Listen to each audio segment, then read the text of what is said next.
Greetings, citizen. Welcome to the show, and thank you for listening. For more of the art of wargaming in your life, definitely check us out on Instagram and Facebook. If you'd like to support the show, we have a Patreon account where you can do just that for as little as $1 a month. What we can offer will expand as the show does. If you don't have extra funds but would still like to help us out, you can give us a like, share, or 5-star review wherever you listen to podcasts. Want to get in touch? Feel free to message us or hit up our email, artofwargamingpodcast@gmail.com. We look forward to continuing the conversation with you because we know the world is vast, with many different ideas on tactics and strategy that can be applied to the games we enjoy. You're listening to the Art of Wargaming on the Ear Firm Network.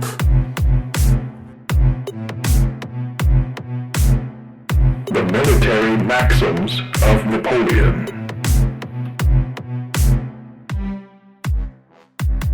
Welcome to the Art of Wargaming on the Earworm Network. I am Yaga Malark. Today, we're going to continue moving right along with our study of the Napoleonic Maxims. But before we get into that, perhaps you will recall that back in 2019, I began to promise the 12 shots video. The video in which I was going to demonstrate 2 12-shot forms, one of them by Sir Kirian and the other by War Master Sumatai. And I promised it all throughout that winter, and the next year, and the next. And eventually I stopped promising it because I realized that I was delaying on it because of my own perfectionism. Some of you may understand what I'm talking about when I talk about sometimes a paralytic perfectionism. This is a video that's going to be going out and being seen by y'all or whoever happens to come by on YouTube, and that makes me overthink. Which is a bad thing for a commander to do. It's a good thing I'm a scholar and not like a proper general. And so I was sitting there, and of course I delayed, and then we come up to the other weekend. If you'll recall, I mentioned that we were going on an invasion of Frostwall, which is a realm that is new and north of us here. And while I was there, I had a good friend, Red Crow, and he's about my age, a little younger. And he was kind of hurting toward the end of the day. He'd busted up his arm a little bit because he was throwing shots and he was doing it with a straight arm, and they were coming in and getting jarred weird. And I heard him talk about some of the same issues that I've had, tendinitis in the wrist and elbow. And so I told him, I was like, as we get older, we really need to be more disciplined in the way that we throw our shots and in the way we practice our shots. And so I started talking about the use of forms, asked him if he did any forms. And, a lot of people within Belagarth or other organizations, you'll have a lot of Pell work, where you get some sort of punching bag, some sort of Pell, and you do different combos on it. You do different strikes. And this is very important too, don't get me wrong. I'm not saying discontinue doing Pell work.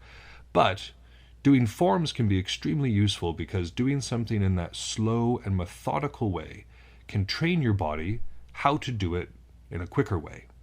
And so when we're training using the forms, and for this particular issue, making sure that we maintain our L's in some way, always have the elbow bent at least a little bit, because the second that we overextend it, that's when you put yourself into hurt territory, even for younger guys, even for you younger kids, gals and non-genders and everybody who come in. All of us need to pay attention to our joints, to our ligaments, to our tendons. So I showed him the 12 shots. And as I'm going through it, he's sitting there and he's kind of doing it with me, and he said, there's no way I'm going to remember this. Do you mind if I take a video of this? This was really going to help me and some of the folks around here, I'm sure. And I was like, yeah, absolutely. So I did the 12 shots on the video, and we got done. He thanked me, and as I was walking away, I realized that he had helped me complete the task that I have been promising for the last 4 years. So I asked him to send it to me, and he did, and it's not perfect. There's noise in the background. I'm not dressed in my absolute fanciest garb, but it's there. And it is absolutely sufficient. So if you have been waiting patiently, very patiently, for that 12 shots video, it is now on our YouTube channel. That's right. You suddenly have a reason to visit our YouTube channel. And I'm going to be putting up the episodes on there too eventually, the episodes that we have here on the Spotify. I know a lot of people listen to podcasts on YouTube as well. So I'm going to be popping those up there. I just need to get the first episode done. That's what's delaying me on that one, because that's going to be really easy. Take the audio that I would have normally had on Spotify, put it on YouTube with a thumbnail, boom, bada bing, you've got an episode on there. It's great. But the only data that we do not have is for that first episode. We cannot, there's no way to recover that particular audio, and so I need to go back and re-record that episode, which I've been meaning to do anyways, because you'll notice that it's the only one that had the explicit rating, because we had a whoopsie in the background, and yeah, it is what it is. But I've been meaning to go back and kind of redo that anyways, so you'll look for that. Look for a video on that, and if you've got friends who are wanting to listen, but they just don't listen to podcasts on any sort of audio site, but they do stuff on YouTube, let them know. Let them know that it's not going to be too terribly long. And of course I say that 4 years later. Oh, Lord. Anyways, yeah, I think that's all I have for our little intro here. So let's now step into the world of Napoleon and his ideas and maxims.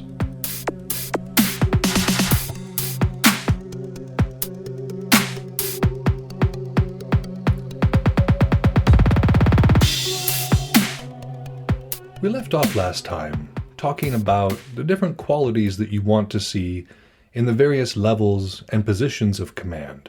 And we continue with that same idea as Napoleon refines many of the traits that he thinks are necessary for the various positions and ranks within a military structure.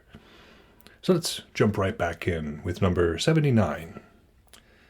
The first principle of a general-in-chief is to calculate what he must do, to see if he has all the means to surmount the obstacles with which the enemy can oppose him, and, when he has made his decision, to do everything to overcome them. We had talked about this a little last time, where there is no other person that has the same breadth of knowledge or view that the general does. It doesn't have the same access to the information or to the training to which they were kind of elevated to this position. And so, there's something we always talk about, but this maxim raises an interesting idea, one that I don't think we touched on too terribly much, because we talk all the time about our actions, what we're going to do in a given situation, and not necessarily about the reality of what we are looking at, the obstacles that are being placed in front of us, like he says. Because the first principle, right, is to calculate how to win. To look at the situation with that certain Kudel and say, okay, this is how I need to apply these tactics, these ideas. And from what we learned last time, these searching, not inventive, but searching ideas, the principles that we know and understand to work. And is there anything here that we can apply? Okay, we've got a couple of things from maybe Caesar, maybe, Rommel or whatever, that we're looking at the situation and we're saying we can apply these. Now, do we have the ability to do that? If we're looking at our opponent's ability to defend, if we're looking at our opponent's experience and normal tactics that they usually use, some things that work in some situations don't work in others. Some things that work against certain opponents don't work against others. If you have a high flanking tactic, and it works really well against stationary armies, but the second you start to deal with another army that uses high flanking tactics, and maybe if they're better than you, well, then suddenly we need to make sure that we look at what our opponent can throw at us differently. Are they going to be throwing up a sturdy defense? Are they going to have good counterattackers? Do they have a numeric or a technological advantage? Do we have the means to surmount these obstacles that the enemy can oppose us with? We look at our plan and we say, what can go wrong? In what places could our opponent throw a wrench into this plan? At what points do we need to really understand and really be able to depend on the exploitation of perceived weaknesses in our opponent's wall, so to speak? And so we're looking at all of this, not just what we can do, what would be the wisest course of action, but can we actually accomplish it? With what we have on hand, with what our opponent is able to oppose us with, can this action be done? And if not, we need to find a new action. Again, I can find a perfect action that Marlborough did during his campaigns on the continent. But if I don't have the same number of men or the same proportion of arms, or if my opponent isn't similarly equipped to the opponent in his campaigns, well, they don't really apply then, do they? We can want it to be something like that, but very rarely do you actually have a Thermopylae situation. You can many times see a bottleneck situation, but not many forces have the discipline that the Spartan and Greek forces did when defending that particular pass. If the Persians had been able to mount a different sort of attack than what they were accustomed to doing against other forces, then it may have ended quicker as well. And that was part of the hubris on the part of the Persian commander, who looked at this small force occupying and said, okay, I don't need to necessarily dedicate my genius for war on this. Let's just use the same tactics that we always have. It'll be fine. He lost a lot of men to that particular thought, and probably enough men to have lost him the rest of the campaign, but not that particular battle. So, again, we're not just looking at what we should do, at the best prosecution of what we do, but also can we do it? Can we back it up? And once we know that we can, once we have a plan and potential, we've got, okay, we know what we should be doing in the situation, we know that we have the material to do it and to overcome. Well, at that point, we have to do everything we can to stick to that overall plan. We have to dedicate everything that we can to making sure that that works. Tentative steps forward, not necessary or safe to be done in this particular case. There's a time and a place for caution. There's a time and a place for taking our time. But once we've established this is what needs to happen to win, everything we do needs to be aimed right at that, not rashly. Not rashly. We're not trying to go completely out there. We're not trying to go to the other side of the spectrum. And instead of being too cautious, we are entirely too, bold about what we're doing in a bad way. So instead, we need to approach it with the cool, calm, collected focus of a laser. Still powerful, but focused where it's supposed to be. All right, next one. 80. The art of a general of the advanced guard or of the rear guard is, without compromising himself, to contain the enemy, to delay him, and to force him to take 3 or 4 hours to advance a mile. Tactics supply the only means to attain such great results. It is more necessary for the cavalry than for the infantry, for an advanced guard or a rear guard than for any other position. The points of these particular parts of the army are not overwhelming victory. You're dealing with forces that are not the main bulk of infantry. We're not dealing with the main bulk of artillery. We're dealing with smaller forces, self-contained forces, that have very specific roles within the military apparatus. And a lot of that has to do with simply delaying the enemy or positioning the enemy in such a way that the rest of the body can come up and hit them in a point of weakness. The division system which Napoleon used is famous for this.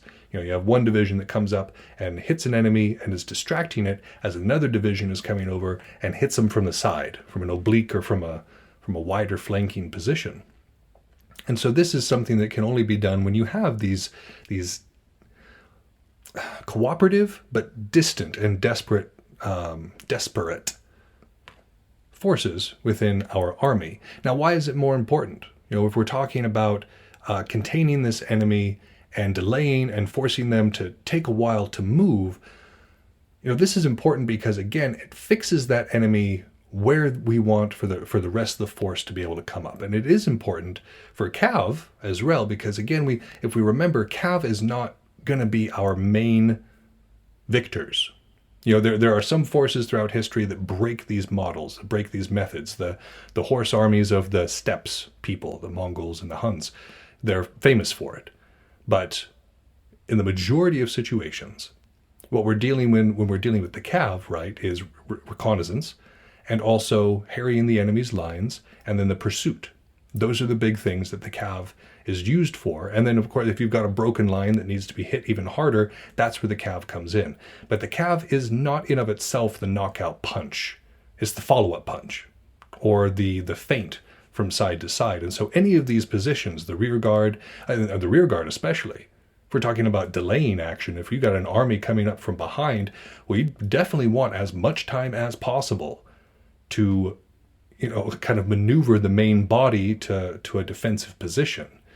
And so each of these serves their purpose as either a defense bubble. In the case of the rear guard, it's a matter of being like, okay, I want to keep you here so that you don't come up and attack the rear of the main army, right? That's the whole point of having that rear guard. And the advanced guard, again, is going up. And think about it, let's take this biology-wise, down to the micro level. Think about it like your immune system. You've got your T cells that go out and they find the virus or the bacteria and they latch onto it. Now, they themselves are not going to be what defeats that virus or bacteria, but what they do is direct in the white blood cell that will take out that virus or bacteria. And so the advanced guard itself is not the one that is going to be delivering the blow. Unless they come across an enemy that is completely disorganized and available to be just destroyed in that particular moment, the advanced guard's job is to, like the T cell, latch onto the enemy, delay them from moving in any direction so that when the white blood cell does arrive, it can just wipe out that force. It can just come at it with everything it has and have it be exactly where it's supposed to be when it wants to. So these delaying tactics, these abilities to feint and make your enemy think that you are where you're not, and make them not know where you actually are, this is also done through the advanced guard and through the cavalry. You can do these false parades or these false movements of troops that disguise, that screen the actual army that's behind it, or maneuvering to the side of it in any particular case. So, like I said, for these groups, understanding their role, and I do this role sometimes when I'm fighting as well. When I'm out there on the field, a lot of times I will play the role of the advanced guard. I will go out in front of the rest of the whole of the army, boldly striding, and I will get within just outside of striking distance of my enemy. Now, sometimes that's further away if they have a bunch of pole arms, but just outside of striking distance and delay them. Stand there, stare people in the eyes, plant my feet on occasion, make to hit. Sit there and bring my weapon up, and so people tense and they get defensive about it. But what this does is it fixes the people who are directly in front of me, so that when my side actually comes up and is with me, I know exactly where they are, and they know exactly where they are. They've been able to look on their approach and say, okay, well, these guys are now arrayed in this way. They are in a fixed position, if temporarily. And, this is kind of the plan of attack that we can do on this force with what's been made available. And so, again, my point in striding out in front of the army, I'm not thinking that I'm going to solo the opposing team. 95 times out of 100, that's just not going to happen. Nobody has the necessary skill level to, do something quite like that. In most cases, I'm sure that there's somebody with the skill level out there. I am not that guy. But the point of my action is, again, going up, harassing my opponent's motion and kind of keeping them from moving on the main body. I do the same thing when I flank too. If I've got, folks who are coming around and I'm seeing flankers come on my team, I'll go over and try to do a delaying action. I'm the rear guard in this particular analogy. And I'll holler. I'm hollering the whole time, hey, these guys are coming up behind us. Hey, we need to pay attention on this particular side. But my real job there is to delay them as much as I can, hoping that the main force, hoping that the rest of my team is making short work of the rest of their team and can come and help me at some point. Because I know if I'm defending against like 3 flankers or just a 5-person flank coming at me, again, I'm not going to be necessarily the guy that kills them all. But in delaying them, I can lead my team to victory still. So that's a long way of saying that when we're operating extraneous from the main body, our rules, our goals are somewhat different than they would be if we're a part of the main body. Because if we're a part of the main body, it's, crunk smash. It's a matter of, that is when the decisive blow is trying to be brought, is by that main body converging on what the other ones have set up. So, If you're a part of the advance guard in any way, if you're rear guard, if you're walking out in the front boldly and kind of stupidly like I do sometimes, or if you're one of the cav folks, if you're one of the very mobile folks that's kind of serving in a cav position, that's where the tactics really come in, where the timing needs to be perfect, and where the understanding of one's position and purpose needs to be, firmly in place as well. Number 81. It is exceptional and difficult to find all the qualities of a great general combined in one man. What is most desirable and distinguishes the exceptional man is the balance of intelligence and ability with character or courage.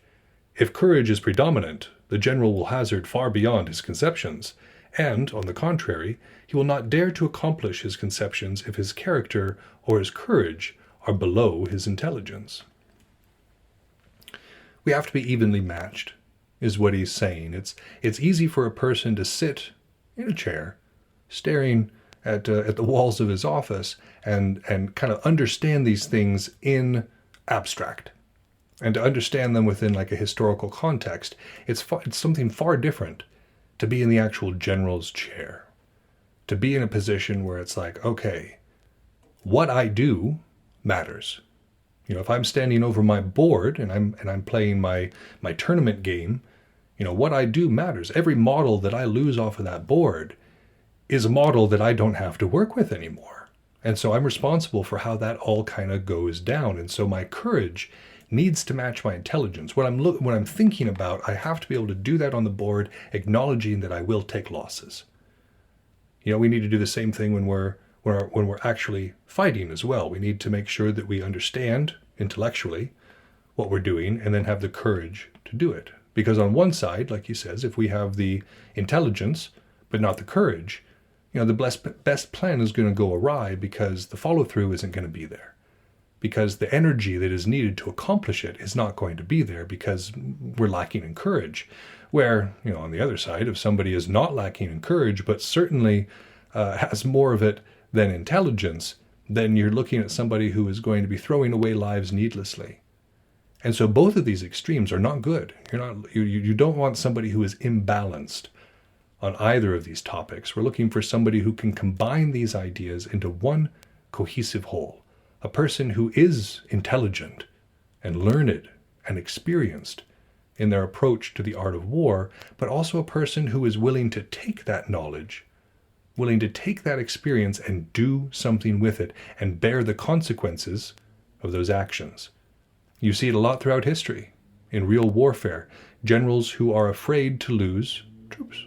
It's one of the great critiques of a couple of McClellan and Meade was that they were trying to keep their armies too much intact. That they were afraid of fighting Robert E. Lee because they thought that the loss would stain their reputation, or because they hadn't quite caught up to the way that the tactics were working in that particular war, and so they become defensive. And defensive in not the right way, defensive in the, oh gosh, we shouldn't even fight really at all sort of way. So the courage was lacking. McClellan was smart. I mean, he did well at West Point. He obviously did well enough to earn his position as General-in-Chief of the Union forces, or at least of the Army of the Potomac. But he lacked the courage. He lacked the conviction to really follow through on that. And we need to not find ourselves in the same position. Our intelligence must match our courage, but our courage has to match our intelligence as well, because, in the same era, the same war, we see Pickett. And Pickett, whose boldness, who said, I can march across this field, and with sheer determination, with sheer force, I can walk into the opponent's lines and do just fine. And his boldness almost paid off. It was a heck of a hit. It was a decent battle, but the majority of his strength was bled for his boldness and lack of actual foresight, and in saying, you know what, there's a bunch of open ground between me and this other side. Maybe this isn't the way to go in. Maybe this isn't the way to waste lives trying to accomplish the impossible. And so in that case, you definitely had an instance of bravery over intelligence. So balance them. We have to balance them. And another quick aside on that same topic, we've learned through our most recent authors that bravery is not an innate ability. Like some people are. Some people just have courage. They have bravery from day one.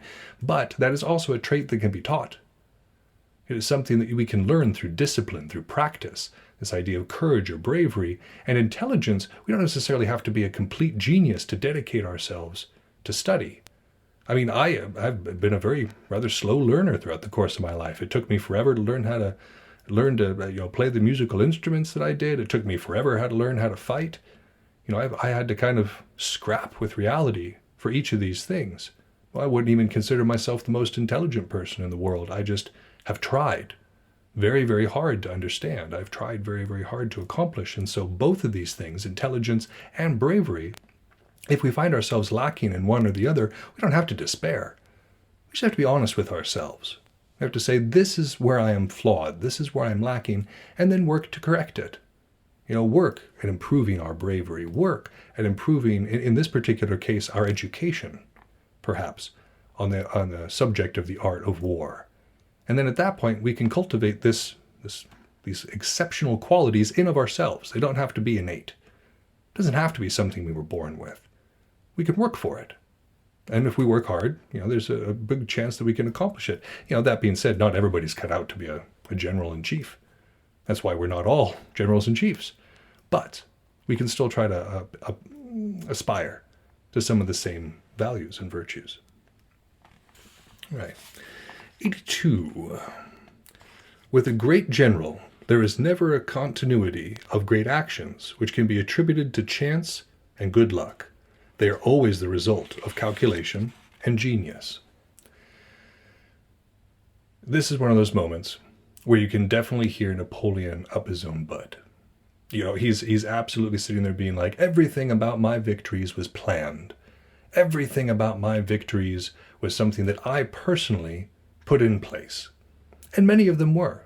He was a fantastic commander. He had good chief of staff who was able to disseminate those orders very quickly. He put skilled commanders in the positions that they were necessary in and used his army to great effect. There is no denying the military genius of Napoleon.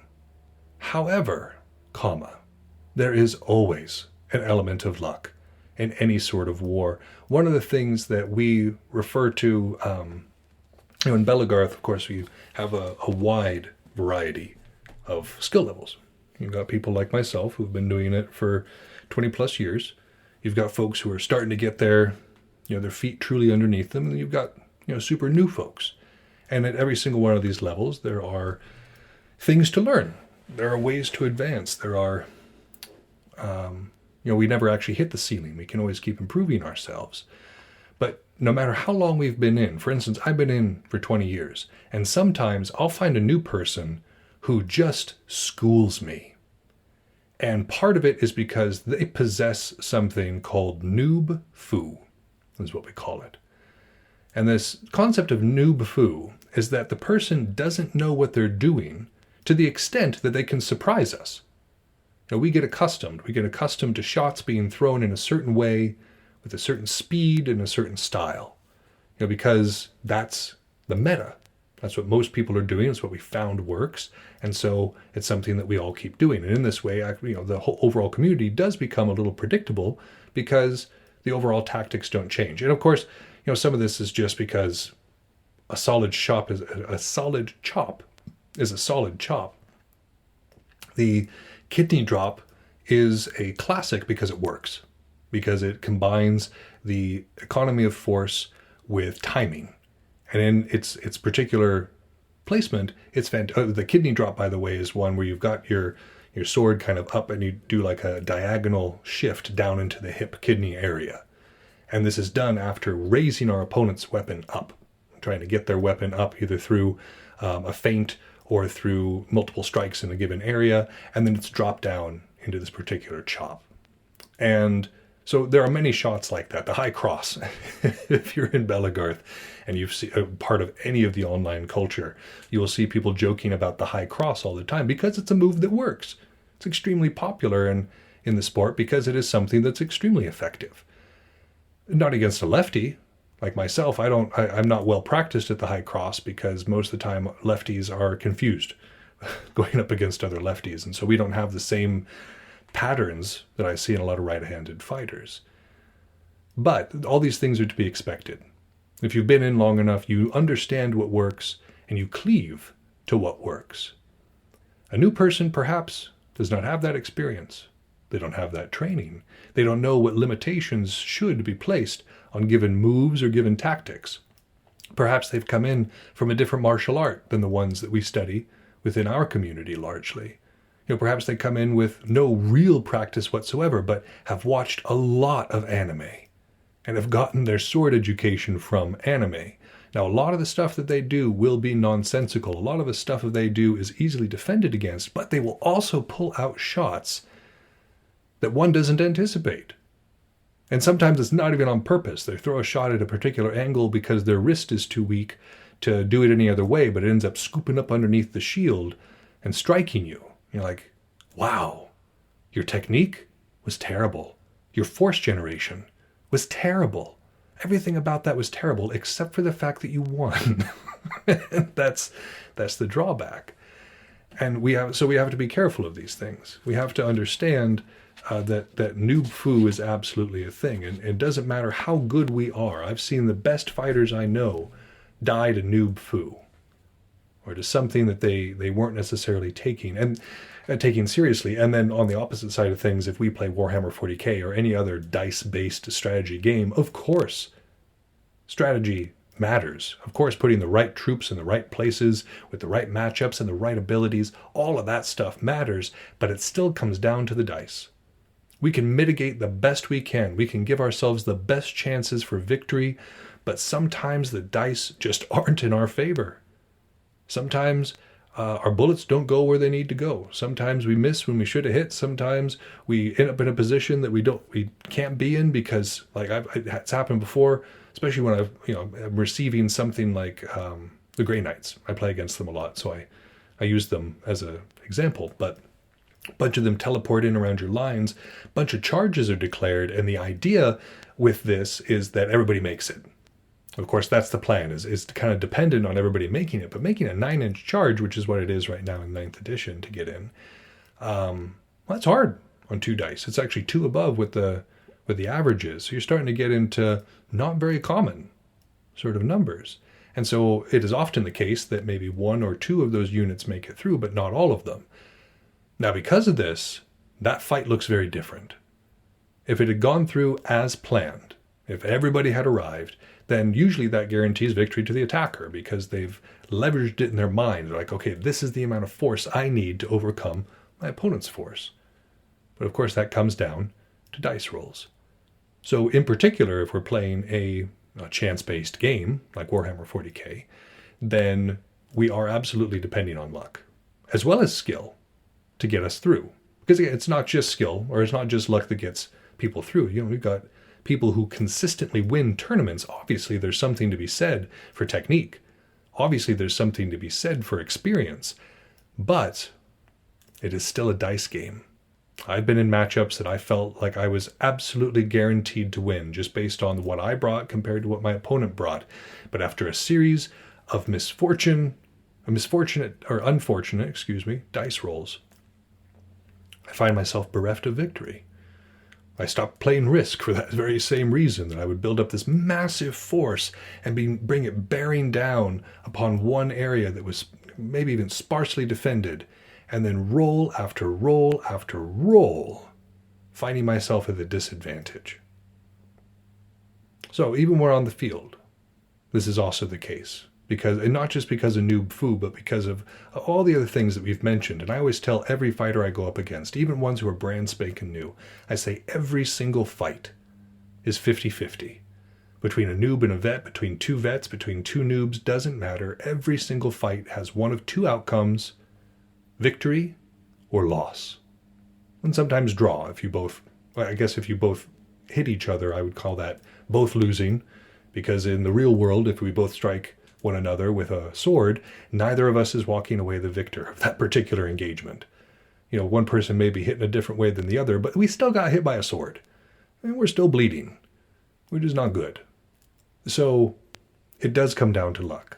And we do need to understand that sometimes the best laid plans or the worst laid plans, for instance, there was a lot of thing about the invasion of Normandy that should have gone wrong. There was a lot that did go wrong, and yet it worked. Because there was a lot of luck involved on the, disruption of the German side. Of course, there was the French resistance, who were the complete wild cards, but also, doing everything they could to disrupt German activity. But there was a lot at play. There was a lot at stake. And even within Napoleon's own time, there was also luck involved. So we need to be the best prepared that we can be. We need to approach a situation with a sober mind and with all the preparation and skill that we can. However, we also need to account for randomness. We also need to account for the unexpected to happen and for luck to have some sort of play there. Because to not do so leads inevitably to victory, and in Napoleon's case, to Elba. Number 83. A general-in-chief should never allow a rest either to the conquerors or to the conquered. Fairly straightforward. The idea of the pursuit. The idea of the... it doesn't matter the outcome of the battle. We're still with it. The fight is still on. We still are doing what we can to win. And so resting, taking ourselves out of the conflict, that is the true defeat. That is exactly when our opponent really wins. But we should never allow ourselves to rest on our laurels or to stop our resistance to the enemy. Not until the conflict is over in its entirety. Number 84. An irresolute general who acts without principles and without plan, even though he leads an army numerically superior to that of the enemy, almost always finds himself inferior to the latter on the field of battle. Fumblings in a mezzo termini, which is the middle course, lose all in war. We have to follow through. We have to follow through with what we know, with what we understand, and as we had talked about previously, understand the capabilities of our army, understand the best way forward, and understand whether or not we can accomplish that with what we have on hand. And to understand these things, we have to understand the principles. All the stuff that we've been covering for the last, 103 episodes. These foundations, these principles that are true in all aspects of war, in all aspects of military science. And without understanding those, without developing a plan that uses those as our principal foundation, principles, see what I did there, then it doesn't really matter. If our opponent if they're the ones actually obeying these rules, then numbers do not actually matter. I've absolutely seen good units who have good cohesion, who have practiced well together, who are well equipped, well practiced, well rested, do well against forces that are far numerically superior. I don't mean to say that the Triad are the absolute best fighters in Belagarth. There are amazing fighters who are outside of the Triad. But a lot of what gives the Triad even its bad name is that we pursue good fighters, that we're looking for people who already have a high degree of skill on the field of battle. And so what is able to happen in that particular case is you have people who come together who already have that experience, who are now typecast as well, because each of the branches of the Triad are looking for particular energy. They're looking for particular types of people that work within that structure. And so there are principles in play. There is always a plan in play. And so even if we're against a much larger force, usually that larger force is less organized, or they have a greater disparity between skill levels with what's going on, and different people coming from different regions who aren't used to practicing together, aren't necessarily of the same mindset or personality type. And that disorganization, that irresoluteness, leads almost inevitably to defeat. And so fumblings, like they say, not understanding exactly what we're doing and just screwing things up in the crucial part, in this middle course. We've already prepared. We're now following through with that preparations. We're actually moving towards the conflict. This is a crucial time. A lot of games are won or lost in 40k and in Belagarth and the other things I've done with placement at the very beginning. Putting people or units that are going to do the greatest good against our enemy. It's all fine and dandy to stack all our strong units against our opponent's weak side. But if our opponent does the same thing, then we enter into what is called the toilet bowl of death. And so trying to establish some sort of advantage on one flank or the other is smart, but not to such a point that it completely imbalances. Because I've seen it happen many times where you have the one really strong side and they push forward and they do fantastic. But perhaps the enemy has spread themselves out a little bit differently, had the skill level a little bit more spread. And even though that one side may crumble because of the overwhelming force coming against it, because of that skill level being spread out, a lot of times that receiving force is going to preserve more because they're doing better in other places along the line. And if they're able to follow through in those areas, can come and strike that hard force. And so there is, of course, power in combining everything together. There is, of course, power in hitting one particular area with all of your strength, but that leaves us weak everywhere else.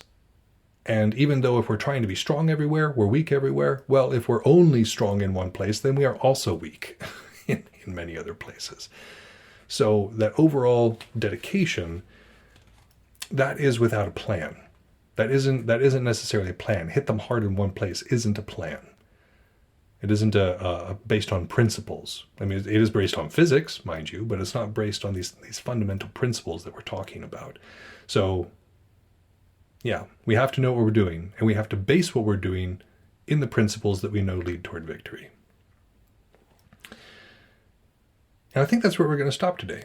So we're going to continue next time with a few more of these qualities that should be found in generals, and then we're going to be moving on towards a little bit of siege, but not too terribly much, and some analysis of the different branches. So it's been wonderful talking with you all again, and can't wait to do it again next time. That's our show. Thank you so much for listening. If you haven't had enough of the art of wargaming in your life, you can find us on Facebook and Instagram, where I occasionally post funny and educational memes. If you want to get in touch with the show directly, you can email us at artofwargamingpodcast@gmail.com with any questions, comments, or concerns that you might have. Also be sure to check out all of our sister shows on the Earworm Network, including General Nerdery, Word Balloons, Fried Squirms, and more. We're working hard on having something for everyone. And again, you can find those at earworm.com. That's EARVVYRM. You can also find that in the show notes. But for now, this has been Yaga Malark, signing off.